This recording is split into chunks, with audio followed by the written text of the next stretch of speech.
Hello friends, welcome to my YouTube channel B R study junction. तो आज हम interpretation of wave function के बारे में पढ़ेंगे, जो कि हमारे क्वांटम मैकेनिक्स में टाइम डिपेंडेंट श्रोडिंगर इक्वेशन का एक पार्ट है, जिसको कि हम इस लेक्चर में कवर करेंगे। तो स्टार्ट करते हैं इंटरप्रिटेशन ऑफ वेव फंक्शन। तो स्टार्ट करते हैं। इन quantum mechanics the physical state of an electron और सब atomic particle is described by wave function. Quantum mechanics में जो एक सब एटॉमिक पार्टिकल होता है या इलेक्ट्रॉन होता है, उसकी फिजिकल स्टेट को वेव फंक्शन के थ्रू हम डिस्क्राइब कर सकते हैं। ठीक है। The wave function at a particular time contain all the information of that particle. ये तो हम सबको पता है कि जो साई होता है, हमारा जो वेव फंक्शन होता है, वो उस पर्टिकुलर टाइम में उस पार्टिकल की सारी इंफॉर्मेशन को क्या करता है, कलेक्ट करता है या अपने ऊपर कंटेन करता है। But the wave function itself has no physical interpretation. उसका कोई भी भौतिक सार्थकता खुद की नहीं है। It is not measurable. उसको मेज़र भी नहीं किया जा सकता, यानी कि साई को मेज़र नहीं किया जा सकता। However, the square of the absolute value of the wave function has a physical interpretation. लेकिन जो क्या है, जो हमारा साई होता है, साई का स्क्वायर होता है, साई के एब्सोल्यूट वैल्यू का जो स्क्वायर होता है, वो क्या है, उसका एक फिजिकल इंटरप्रिटेशन हो सकता है। इसमें हम यही पढ़ रहे हैं कि इंटरप्रिटेशन ऑफ वेव फंक्शन। ठीक है। We interpret psi R X comma T square as a probability density. हमने क्या इंटरप्रेट किया है कि जो साई स्क्वायर होता है वो क्या होता है, प्रोबेबिलिटी डेंसिटी। ठीक है। अब वो कैसे होता है, क्योंकि देखो साई जो होता है हमारा, वो क्या होता है, वेव फंक्शन। वो स्पेस में किसी भी पार्टिकल के उस पर्टिकुलर टाइम के लिए, उस पर्टिकुलर टाइम पीरियड के लिए जो साई होता है, वो उसकी एनर्जी और उससे रिलेटेड सारे जो होते हैं स्पेसिफिसिटी को क्या करता है, अपने ऊपर कंटेन करता है। अब जो साई स्क्वायर होता है वो क्या होता है, साई इंटू साई स्टेरेट। ठीक है। साई एक कॉम्प्लेक्स नंबर होता है, इसीलिए इसकी कोई फिजिकल इंटरप्रिटेशन खुद की नहीं होती है।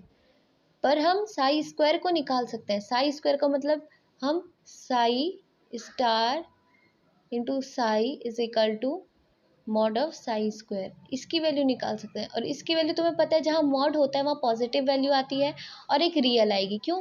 क्योंकि जो साई होता है, अगर वो एक कॉम्प्लेक्स होगा और ये साई स्टेरेट जो होगा वो उसका कॉम्प्लेक्स कॉन्जुगेट होगा, तो जो साई स्क्वायर हो आएगा वो हमारा रियल आएगा और एक नॉन नेगेटिव नंबर आएगा। अब देखो आगे पढ़ते हैं।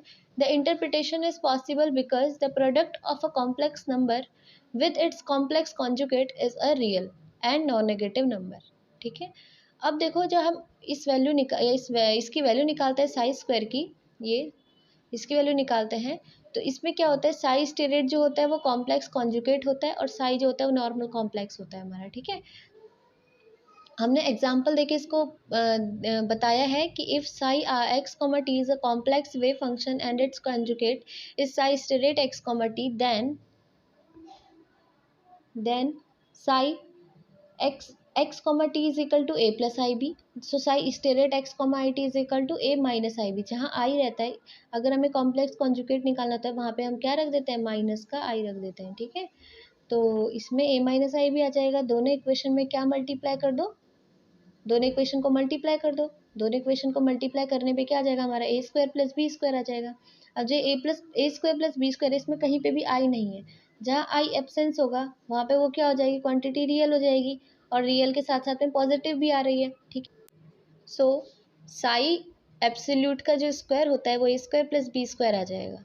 If psi is not equal to 0, then the product of psi and psi stirrate is real and positive.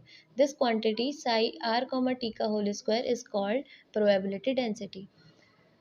इसमें क्या कंडीशन है कि psi को 0 नहीं होना चाहिए। अब psi को 0 इसलिए नहीं होना चाहिए, तब हम probability density को तो नहीं फाइंड कर पाएंगे ना। psi 0 हो जाएगा तो हम कैसे फाइंड कर पाएंगे? अगर psi की कोई वैल्यू होगी फाइनाइट, है ना, नॉन ज़ीरो होगी, कोई वैल्यू फाइनाइट होगी, तभी हम प्रोबेबिलिटी डेंसिटी को निकाल सकते हैं।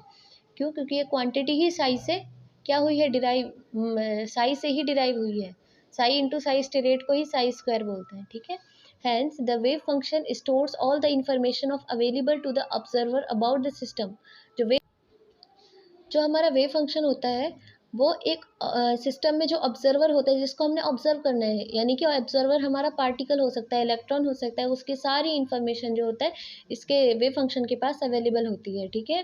The system to make predictions about the outcomes of the measurement, और मेजरमेंट का ये प्रिडिक्शन कर सकता है कि क्या क्या आउटकम्स आएंगे। आउटकम्स मीन्स हमको क्या क्या चीज़ें उसके सोल्यूशन में मिलेंगी, ठीक है। At any time one has to perform some mathematical operation on it. अब देखो, हमें साई की वैल्यू जो होती है उसकी अलग अलग तरीके से उसके सॉल्यूशंस को फाइंड करने के लिए उसमें ऑपरेटर्स का यूज़ करना पड़ता है। बहुत सारे हमारे पास ऑपरेटर होते हैं, हर्मिशियन, लैप्लाशियन और हैमिल्टोनियन ऑपरेटर, ठीक है। इन तरीके के ऑपरेटर को, और कई सारे हमारे डिफरेंशियल ऑपरेटर भी होते हैं, तो उनको भी हमें यूज़ करना पड़ता है, जैसे कि del Y, del X, psi, R comma T. इस टाइप से हमारे कई सारे ऑपरेटर भी होते हैं, ठीक है। But we interpret psi R X comma T whole square as a probability density. Interpretation of wave function में हमने ये इंक्लूड किया है कि साई को तो हम इंटरप्रेट नहीं कर सकते, क्योंकि साई की कोई फिजिकल इंटरप्रिटेशन है ही नहीं, उसकी कोई भौतिक सार्थकता नहीं है। तो साई एक्स कोमा टी का होल एक्स कोमा टी का स्क्वायर हम प्रोबेबिलिटी डेंसिटी को दिखा सकते हैं। अब हम पढ़ते हैं प्रोबेबिलिटी करंट डेंसिटी।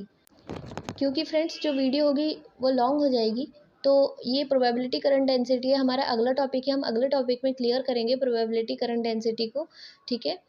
तब तक के लिए आप इसको नोट डाउन कर सकते हैं, स्क्रीनशॉट ले सकते हैं इसका। मैं आपको दिखा देती हूँ पूरा एक बार होल में।